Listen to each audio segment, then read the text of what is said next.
150,000 people died yesterday. You didn't.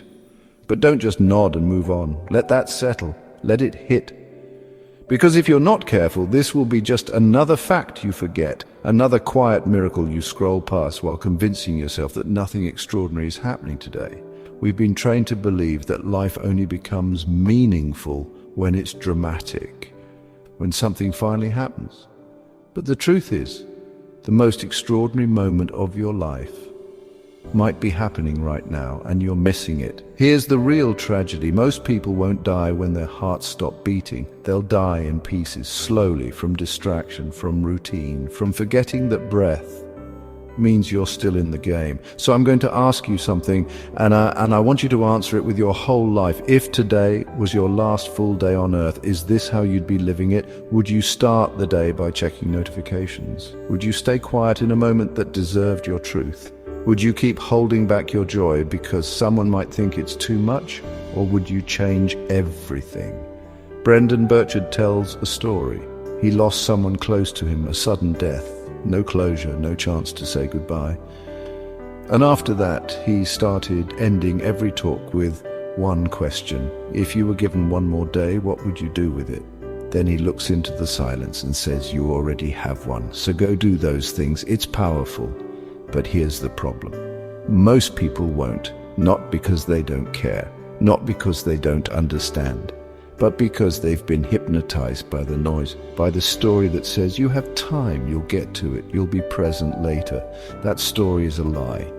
Time isn't generous, it's indifferent, and it doesn't wait for you to be ready. We keep thinking life will make a grand entrance, but what if it's already here waiting for us to show up? So let's snap out of it. You don't need more time, you need more truth. You don't need a better morning routine. You need to look around and realize that this moment is not a warm-up. It's the show. Every breath is the performance. Every glance, every heartbeat, every silence you ignore. It's all part of a day you don't get to redo. And if you're still breathing, then you're still on stage. So the question isn't, will today be meaningful? The question is, will you notice that it already is? Because the miracle is not in what's coming, it's in what you just inhaled.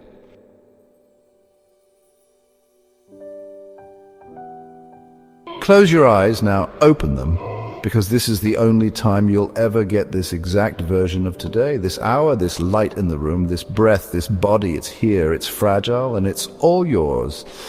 So what are you going to do with it? Don't just think about it abstractly, really imagine it. Imagine someone you love, someone you lost, comes back to you for one day. No tricks, no second chances, one full day, just you and them. Would you rush to your emails? Would you scroll through strangers' lives while they're sitting right in front of you? Would you pretend not to care when your whole heart is screaming to speak? You wouldn't. You'd throw your phone across the room, you'd cry when they walked through the door, you'd drop the act and say the thing, and you'd hold on to every second like it was oxygen. But here's the uncomfortable truth. You already have that day. You have it right now, with the people who are still here, and with yourself. And you're wasting it, not because you're selfish, not because you're lazy, because no one ever told you that this is the moment that matters.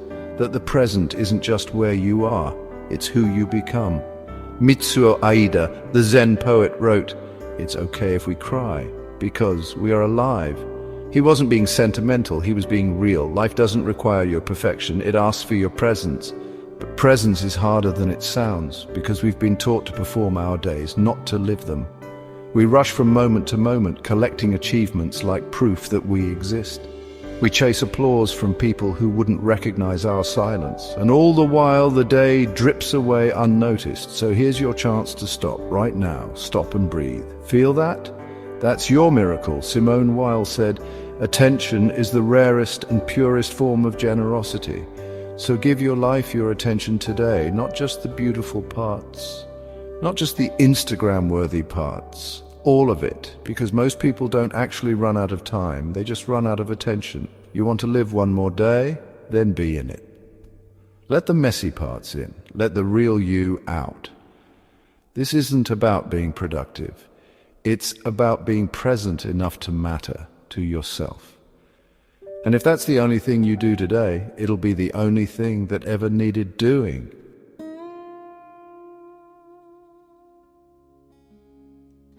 Most people don't run out of time. They just never learned how to feel it. Not the kind you count on a calendar, not the kind you wear on your wrist. The kind that lives inside one present, irreversible, sacred moment. The kind that asks not, how much do you have left?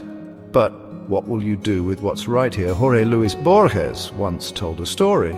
A man sentenced to die at dawn. Just before the execution, he prays for one more year to finish his life's work.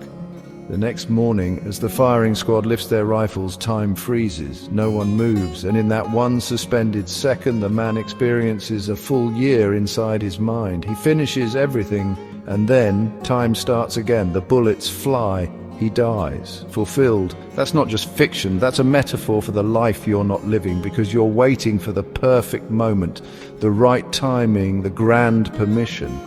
But here's the miracle, you're already in the second that could change everything.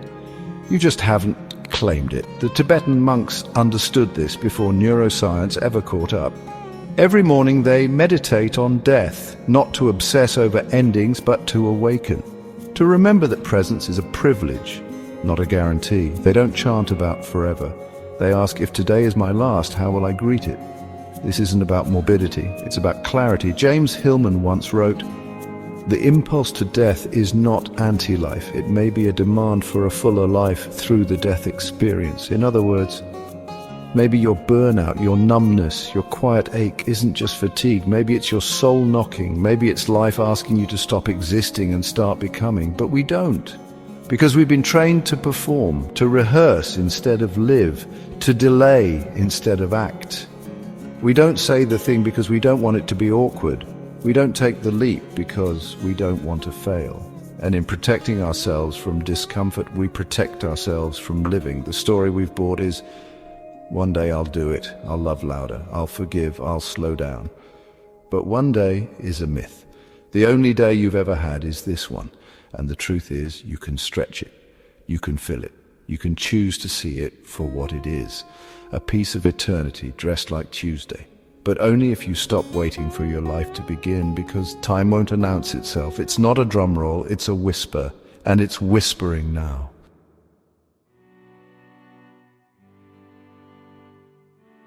There's a silent expectation that most people carry. Be fine, be grateful, be functional. Even when your chest feels tight and your smile feels fake and your body is dragging a soul that's begging for rest.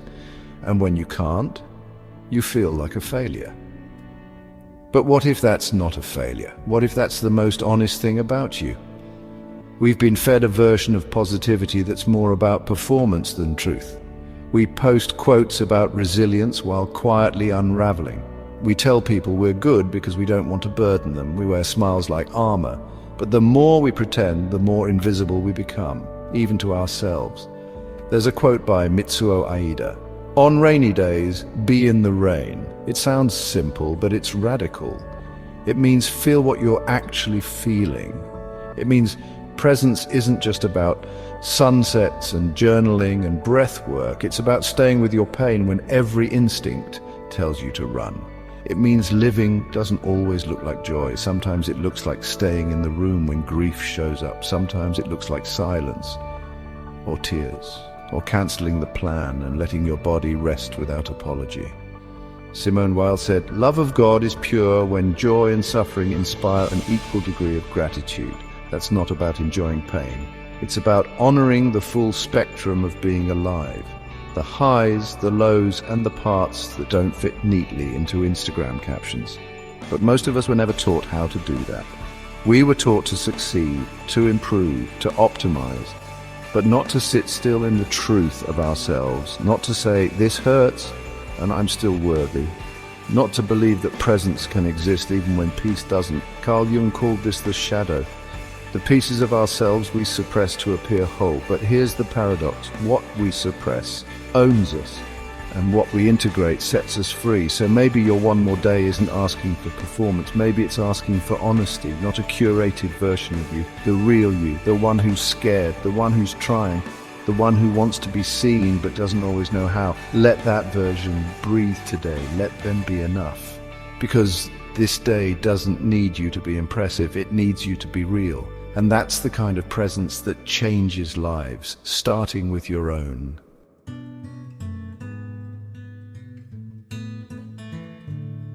The most dangerous lie we're told isn't that life is short, it's that meaning lives somewhere far away, out in the distance, after the next milestone, under the spotlight of some future moment where we finally become someone worth remembering.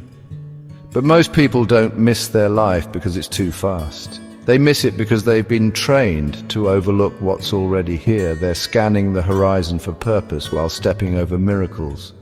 The sound of someone humming in the next room, a cup of coffee going cold, a pause in conversation that doesn't need to be filled. These aren't distractions from meaning, these are meaning. You just haven't been taught to see them that way. Brendon Burchard once wrote, "Time is a reality confined to the instant and suspended between two voids." In other words, the only time that's real is this one, not yesterday, not tomorrow, just now, suspended between everything you were and everything you're becoming. But we rarely enter the now fully because it feels too small. We crave something more, something bigger, louder, shinier. But what if the sacred thing isn't what's rare? It's what's repeated. What if your one more day isn't asking for fireworks, but for attention, Rainer Maria Rilke said. It is our task to imprint this temporary, perishable earth into ourselves so deeply that its essence can rise again, invisibly inside us. That's not romanticism, that's a survival strategy, because the days you don't imprint will disappear and you'll look back and wonder where they went, even though they were here all along. You just weren't. We've become spectators of our own lives, taking pictures of sunsets we never truly watched, recording moments we didn't actually feel, distracted in the presence of people we love, rushing through the acts of being alive while waiting for something more meaningful to begin.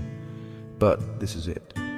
This is what the meaningful part looks like. It looks like folding laundry, making someone laugh, breathing in the air after it rains, holding someone's hand and not needing to say a thing. Matsuo Basho captured it in one haiku.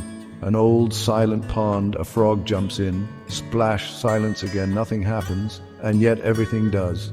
That splash was a whole world if you were listening. We keep saying we want more time, but what we really need is more reverence, more silence between words, more seeing instead of scrolling, more showing up. Not for something extraordinary, but for something exquisitely ordinary, because the sacred isn't hiding, you are. And this one more day isn't asking you to conquer it, it's asking you to feel it, to live it like it matters, not because it's spectacular, but because it's yours, and it will never come again.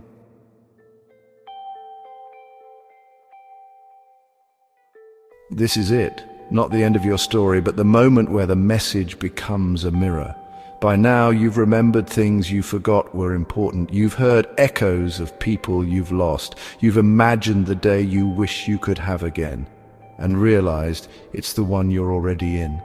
You felt the weight of time, the ache of being alive, the shadow you've been hiding, the beauty you've been bypassing. And now there's only one question left. What will you do with the day that's still in your hands? You don't need more time. You don't need more motivation. You don't need to fix yourself or finish the list or become someone new before the sun sets. You just need to return. Return to the version of you who still feels everything deeply, who still believes this day matters, who still remembers that being present is more powerful than being perfect. Carl Jung said, "Wholeness is not achieved by cutting off a portion of one's being, but by integration." So don't cut anything off, bring it all with you. The version of you that's exhausted but still trying, the one who's grieving something they never got to say, the one who wants more from life but hasn't had the words, the one who forgot how sacred they are because the world rewarded their performance more than their presence. Let that version of you breathe. Let them own this moment, not with certainty but with sincerity. Because this is your one more day, and it's not a test, it's a gift. Not because everything is okay, but because you're still here to feel the difference. So here's the invitation. Don't let this be just another video. Let it be the line in your timeline where something quiet inside you shifted, and if you've made it this far, maybe it already has.